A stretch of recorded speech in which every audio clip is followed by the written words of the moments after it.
नमस्कार, मैं बलवीर गुजर और आज है 12 अगस्त 2025 वार मंगलवार और आज हम बात करने वाले हैं हरियाणा की तमाम बड़ी खबरों पर नज़र डालेंगे। सबसे पहले हम बात करेंगे मौसम खबरें, यानी कि हरियाणा में क्या हाल है मौसम का, पूरी अपडेट देंगे। उसके बाद हम बात करेंगे सोने चांदी का अपडेट, यानी कि हरियाणा में सोने का भाव और चांदी का भाव क्या रहा है, पूरी अपडेट देंगे। उसके बाद हम बात करेंगे सब्जी मंडी और अनाज मंडी का भाव, यानी कि हरियाणा में सब्जी मंडी का भाव और अनाज मंडी का भाव क्या चल रहा है, पूरी अपडेट मिलने वाली है।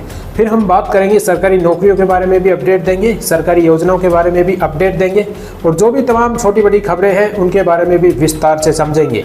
और बात करेंगे हम आखिर में पेट्रोल और डीजल का भाव, जी हाँ, यानी कि हरियाणा में पेट्रोल और डीजल का भाव क्या चल रहा है उसके बारे में भी फुल चर्चा करेंगे। हरियाणा में जितनी भी खबरें हैं वो हम आपके साथ साझा करने वाले हैं। तो आज ही जुड़िए केडीआई बुलेटिन हरियाणा यूट्यूब चैनल से, चैनल को सब्सक्राइब करिए ताकि समय समय पर आपको ऐसी ही ऑथेंटिक जानकारी मिलती रहे, क्योंकि आप सभी को पता है कि हम जो भी खबर देते हैं वो एकदम रियल खबर होती है और एकदम परफेक्ट खबर देते हैं। तो आज ही जुड़ जाइएगा, चैनल को सब्सक्राइब कर लीजिएगा। तो चलिए फिर शुरू करते हैं और आगे बढ़ते हैं।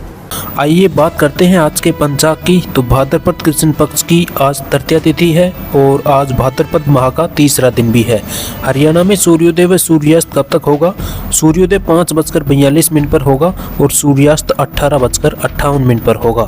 आज के दिवस की बात करें तो 12 अगस्त को अंतर्राष्ट्रीय युवा दिवस मनाया जाता है, जो कि हर वर्ष 12 अगस्त को ही मनाया जाता है।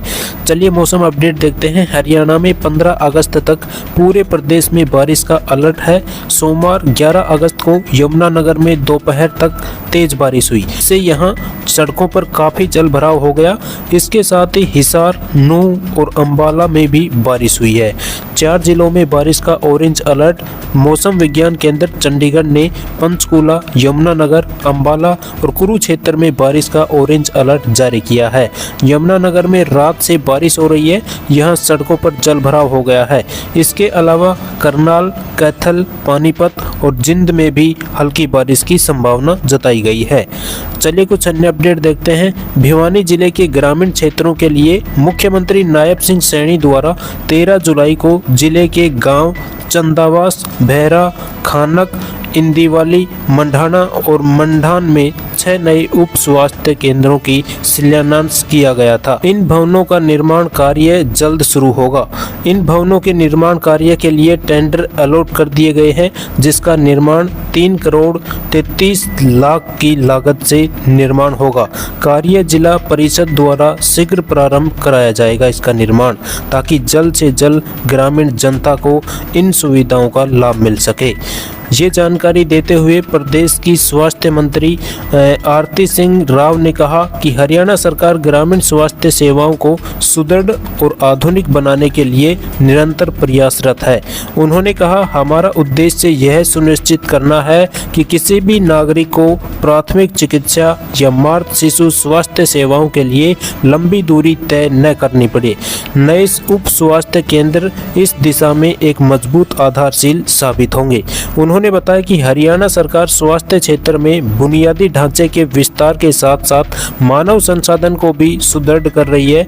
नए उप स्वास्थ्य केंद्रों में CHO, ANM, MPHW, मेल आशा वर्कर्स और अन्य आवश्यक स्टाफ की उपयुक्त यानी कि नियुक्ति भी की जाए, ताकि सेवाएं लगातार और प्रभावी ढंग से प्रदान की जा सके। संत निरंकारी चैरिटेबल फाउंडेशन ने पानीपत जिले के समालखा के गांव पट्टी कल्याणा में ग्राम विकास कार्यक्रम का आयोजन किया। कार्यक्रम में कई महत्वपूर्ण गतिविधियां आयोजित की गई। सरकारी सह शिक्षा स्कूल में बालिकाओं के लिए नए शौचालय का उद्घाटन किया गया। प्राथमिक कक्षाओं के 200 से अधिक विद्यार्थियों को स्कूल बैग और स्टेशनरी किट वितरण किए गए थे और निःशुल्क स्वास्थ्य और नेत्र जांच शिविर का आयोजन किया गया। शिविर में प्राथमिक और वरिष्ठ माध्यमिक स्तर के 350 से अधिक विद्यार्थियों ने लाभ लिया है। ग्रामीण महिलाओं के लिए नया सिलाई प्रशिक्षण केंद्र शुरू किया गया है। विद्यार्थियों के लिए निःशुल्क कोचिंग केंद्र का भी उद्घाटन किया गया। विधायक भडाना ने निरंकारी मिशन के सेवा कार्यों की सराहना की। फाउंडेशन का मुख्य उद्देश्य ग्रामीण क्षेत्रों में शिक्षा, स्वास्थ्य और स्वच्छता और महिला सशक्तिकरण को बढ़ावा देना है। अगली खबर देखिए, भिवानी नगर परिषद के पूर्व पार्षद ईश्वर सिंह मान ने समाधान शिविर में पहुंचकर डीसी के नाम शिकायत दी, जिसमें उन्होंने शादीशुदा लड़कियों के वोट काटने सहित अन्य मांग रखी। शिकायत में कहा कि भिवानी शहर की काफी संख्या में मृतकों शहर छोड़ चुकी और मतदाताओं और शादीशुदा लड़कियों के वोट मतदाता सूचियों में अब भी दर्ज हैं। उन्हें बीएलओ द्वारा घर घर जाकर सर्वे करके हटाया जाए, जो लगभग वर्ष 2014 से लेकर 2025 तक भी बने हुए हैं।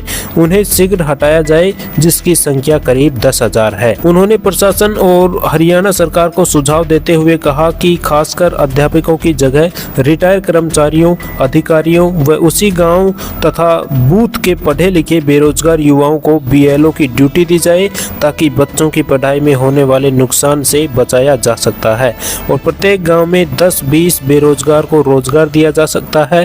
साथ ही वोटों का फर्जीवाड़ा भी रुक सकता है। अगली खबर देखिए, हरियाणा सरकार ने सूबे की करीब 10 लाख कुम्हारों को राहत मिली है। सरकार इन्हें पात्रता प्रमाण पत्र देने जा रही है। इसके लिए कुरुक्षेत्र में स्टेट लेवल का एक कार्यक्रम आयोजित किया गया है।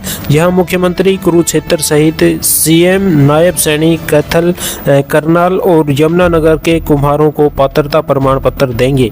हरियाणा में कुम्हार समुदाय के परिवारों को पात्रता पत्र दिए जाएंगे। गुरुग्राम जिले में वन एवं पर्यावरण मंत्री राव नरबीर सिंह ने केएमपी एक्सप्रेसवे पर बड़े पौधारोपण अभियान की शुरुआत की है। मानेसर से फरूखनगर तक 16 किलोमीटर के हिस्से में 1,01,000 पौधे लगाए जाएंगे। यह अभियान आगे चलकर 135 किलोमीटर के पूरे एक्सप्रेसवे तक विस्तारित किया जाएगा। इस मौके पर खेजड़ी एवं रोहिड़ा पुस्तक का विमोचन भी किया गया और विधायकों ने पौधारोपण को पर्यावरण संरक्षण का सरल उपाय बताया। उनका कहना था कि इससे प्रदूषण कम होगा, जलवायु शुद्ध होगी और जल स्तर में सुधार होगा। पेड़ ऑक्सीजन देते हैं और मिट्टी का कटाव रोकते हैं। अगली खबर देखिए, रोहतक जिले के गांव चांदी में शुरू किए गए टोल प्लाजा को आसपास के 10 किलोमीटर एरिया के गांवों के लिए जो गांव थे उनके लिए टोल फ्री नहीं करने पर ग्रामीणों का गुस्सा एक बार फिर फूटा है। ग्रामीणों ने टोल प्लाजा पर पहुंचकर धरना शुरू कर दिया। वही धरने की सूचना पाकर पुलिस मौके पर पहुंची और स्थिति को संभालने का प्रयास किया, लेकिन ग्रामीण नहीं माने। ग्रामीणों ने कहा कि टोल के आसपास के 10 किलोमीटर के एरिया में आने वाले गाँवों के ग्रामीणों के लिए टोल फ्री होना चाहिए, लेकिन टोल कंपनी ऐसा नहीं कर रही, जिसके कारण ग्रामीणों में रोष भड़क रहा है, यानी कि गुस्सा भड़ रहा है। रोहतक जिले में खेतों में हुए जल भराव को लेकर अखिल भारतीय किसान सभा ने शहर में विरोध प्रदर्शन किया। उन्होंने सरकार को अल्टीमेट दिया कि अगर 2 दिन में किसानों की समस्या का समाधान नहीं हुआ तो 15 अगस्त को सीएम का घेराव करेंगे। इसके बाद भी अगर समाधान नहीं होता है तो प्रदेश स्तरीय मीटिंग पर बड़े आंदोलन की घोषणा की जाएगी। महम और कलानौर ब्लॉक के कुछ गाँवों में जल भराव की समस्या को लेकर किसान परेशान हैं। लोगों के खेतों में 3 से 4 फुट तक पानी भरा हुआ है, जिसके कारण फसल खराब हो गई है। धान, बाजरा और गन्ना सहित अन्य फसल पानी में डूबने के कारण पूरी तरह नष्ट हो गई है, लेकिन सरकार की तरफ से अभी तक मुआवजे को लेकर कोई संज्ञान नहीं लिया गया है। चलिए देखते हैं लोकल सोने चांदी का अपडेट पानीपत से। तो सोमवार को 24 कैरेट सोने का भाव 1,15,000 रुपये प्रति 10 ग्राम पर पहुंच चुका है। 22 कैरेट सोने की कीमत देखें तो 94,400 रुपये प्रति 10 ग्राम पर पहुंच चुका है। सोमवार को चांदी का भाव देखें तो 1,19,000 प्रति किलोग्राम पर चांदी पहुंच चुकी है। तो ये थी आज की लेटेस्ट न्यूज़ जो कि हमने आपके साथ शेयर की है, जो कि इम्पोर्टेंट जो भी थी हरियाणा की लेटेस्ट न्यूज़ वो हम इस वीडियो में शामिल कर चुके हैं। ठीक है, तो वीडियो पसंद आई है तो वीडियो को लाइक कर दीजिएगा। चैनल पर पहली बार आए हैं तो चैनल को सब्सक्राइब कर लेना, क्योंकि आप सभी को पता है कि हम जो भी खबर देते हैं वो एकदम रियल खबर होती है। तो आप जुड़ सकते हैं। फिर मिलेंगे आपको एक नई वीडियो के साथ। तब तक के लिए सभी प्यारे साथियों को जय हिंद, जय भारत।